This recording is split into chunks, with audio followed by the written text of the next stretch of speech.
നമസ്കാരം, അക്ഷയ മലയാളിയിലേക്ക് സ്വാഗതം. വളരെ പ്രധാനപ്പെട്ട ഒരു ഇൻഫർമേഷൻ ആണ് ഇന്നത്തെ വീഡിയോയിലൂടെ ഷെയർ ചെയ്യുന്നത്.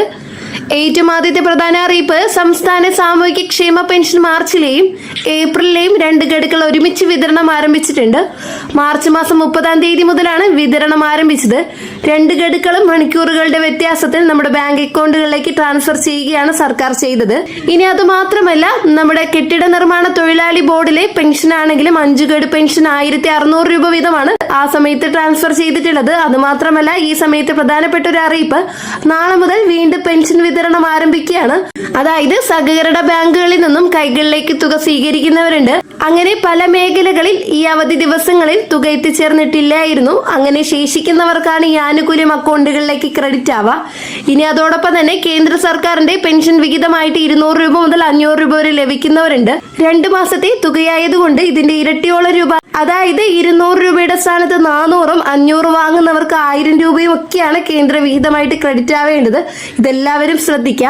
ആധാർ അടിസ്ഥാനമാക്കി സീഡ് ചെയ്തിട്ടുള്ള ബാങ്ക് അക്കൗണ്ടുകളിലേക്കാണ് കേന്ദ്ര സർക്കാർ ട്രാൻസ്ഫർ ചെയ്യുന്നത്. അതുകൊണ്ട് തന്നെ ആധാർ വെബ്സൈറ്റിൽ Aadhaar bank account seeding status ഒക്കെ തന്നെ പരിശോധിക്കുക. ആനുകൂല്യം ലഭിച്ചുകൊണ്ടിരിക്കുന്നവർക്ക് തടസ്സമില്ല. എങ്കിലും പുതുതായി പദ്ധതിയിൽ ചേർക്കപ്പെടുന്നവരുണ്ട്. അങ്ങനെയുള്ളവരൊക്കെ ആനുകൂല്യം കുറഞ്ഞു പോകാനുള്ള ചാൻസ് ഉണ്ട്.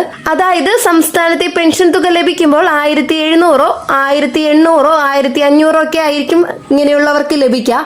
ബാക്കി തുകയ്ക്ക് കേന്ദ്ര സർക്കാരാണ് നൽകേണ്ടെന്ന കാര്യം നിങ്ങൾ മനസ്സിലാക്കിയാൽ മതി.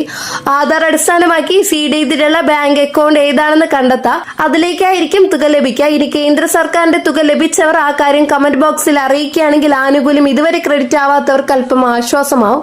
വരും ദിവസങ്ങളിൽ, അതായത് തിങ്കളാഴ്ച മുതൽ അവർക്കുള്ള വിതരണവും ആരംഭിക്കുന്നതാണ്. രണ്ടാമത്തെ ഏറ്റവും പ്രധാനപ്പെട്ട അറിയിപ്പ് LPG വിതരണവുമായി ബന്ധപ്പെട്ടതാണ്. തിങ്കളാഴ്ച മുതൽ കൂടുതൽ കാര്യക്ഷമമായി എല്ലാ മേഖലകളിലേക്കും LPG വിതരണം ആരംഭിക്കുന്നതാണ്. ഗാർഹിക LPG ഉപഭോക്താക്കൾക്ക് ഏറ്റവും വലിയ ആശ്വാസമാണ്.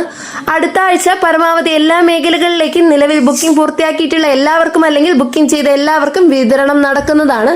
നമ്മുടെ ഇന്ധനം തീർന്ന, നിലവിൽ സർക്കാർ പറഞ്ഞിട്ടുള്ള ആ ഒരു ലിമിറ്റ് 45 ദിവസത്തെ ഇടവേള കഴിഞ്ഞിട്ടുണ്ടെങ്കിൽ നമുക്ക് ഇന്ധനം നേരിട്ട് പോയി കൈപ്പറ്റുന്നതിനും സാധിക്കുന്നതാണ്. ബന്ധപ്പെട്ട ഏജൻസിയിൽ വിളിച്ച് ഈ കാര്യങ്ങൾ അന്വേഷിക്കുക. അങ്ങനെയാണെങ്കിൽ നമുക്ക് നേരിട്ടെത്തിയും ഇത്തരത്തിൽ ഉൽപ്പന്നങ്ങൾ വാങ്ങാനായിട്ട് സാധിക്കും. അപ്പോൾ ഇത് മാത്രമല്ല, ശ്രദ്ധിക്കേണ്ട മറ്റൊരു പ്രധാനപ്പെട്ട കാര്യം, നേരിട്ട് അല്ലെങ്കിൽ പ്രത്യേക സംവിധാനത്തോട് നമ്മൾ വാങ്ങുമ്പോൾ ഡെലിവറി ചാർജ് എന്ന രീതിയിലുള്ള സംവിധാനം അല്ലെങ്കിൽ നമുക്ക് ചാർജ് ഒന്നും ഈടാക്കുന്നതല്ല. ഇനി LPGക്ക് നിലവിൽ ഈടാക്കുന്ന 922 രൂപ അടിസ്ഥാന നിരക്കിൽ മാത്രമായിരിക്കും ഈടാക്കുക. മൂന്നാമത്തെ മറ്റൊരു പ്രധാനപ്പെട്ട അറിയിപ്പ് സപ്ലൈകോ വിഷു കിറ്റ് സംബന്ധിച്ചാണ്. അതോടൊപ്പം വിഷു കൈനീട്ടം 101 രൂപ ഇതെല്ലാം തന്നെ ഇപ്പോൾ ലഭിക്കുന്ന നിലയിൽ വിതരണത്തിനുള്ള തുടക്കങ്ങളായിട്ടുണ്ട്.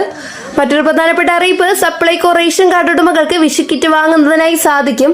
16 ഇനങ്ങൾ അടങ്ങിയ 1250 രൂപയുടെ കിറ്റാണ് 1001 രൂപയ്ക്ക് വാങ്ങാനായിട്ട് സാധിക്കുക.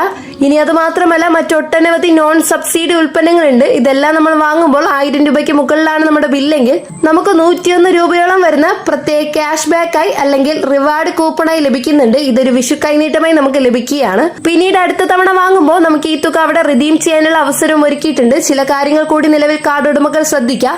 സപ്ലൈകോ ഇത്തരത്തിലുള്ള ആനുകൂല്യങ്ങളും മറ്റ് സബ്സിഡി ഉൽപ്പന്നങ്ങളും വാങ്ങുന്നതിന് വേണ്ടി ശ്രദ്ധിക്കേണ്ടതാണ്.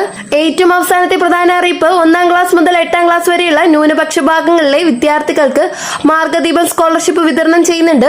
മാർഗദീപം സ്കോളർഷിപ്പിന്റെ സ്റ്റാറ്റസ് കൃത്യമായിട്ട് പരിശോധിക്കുക. ആനുകൂല്യ വിതരണങ്ങൾ ആരംഭിക്കുകയാണ്. ബാങ്ക് അക്കൗണ്ടുകളിലേക്ക് തുക ക്രെഡിറ്റ് ആകുന്ന സംവിധാനമാണ്. DBD സംവിധാനത്തിലൂടെയാണ് ആനുകൂല്യങ്ങൾ വിതരണം നടക്കുന്നത്. വളരെ പ്രധാനപ്പെട്ട കുറച്ച് ഇൻഫർമേഷൻസ് ആണ് ഇന്നത്തെ വീഡിയോയിലൂടെ ഷെയർ ചെയ്തിട്ടുള്ളത്. ഈ ഒരു വീഡിയോ നിങ്ങൾക്ക് ഉപകാരപ്പെട്ടുവെങ്കിൽ ചാനൽ സബ്സ്ക്രൈബ് ചെയ്യാനും ബെല്ലൈക്കൺ അമർത്താനും മറക്കരുത്. കൂടാതെ നിങ്ങളുടെ സുഹൃത്തുക്കളിലേക്ക് കൂടി ഇൻഫർമേഷൻ ഷെയർ ചെയ്തെത്തിക്കാനും വീഡിയോക്ക് ലൈക്ക് ചെയ്യാൻ മറക്കരുത്. നെക്സ്റ്റ് ഡെയിലി അപ്ഡേറ്റ്സുമായിട്ട് കാണാം. എല്ലാവർക്കും നന്ദി, നമസ്കാരം.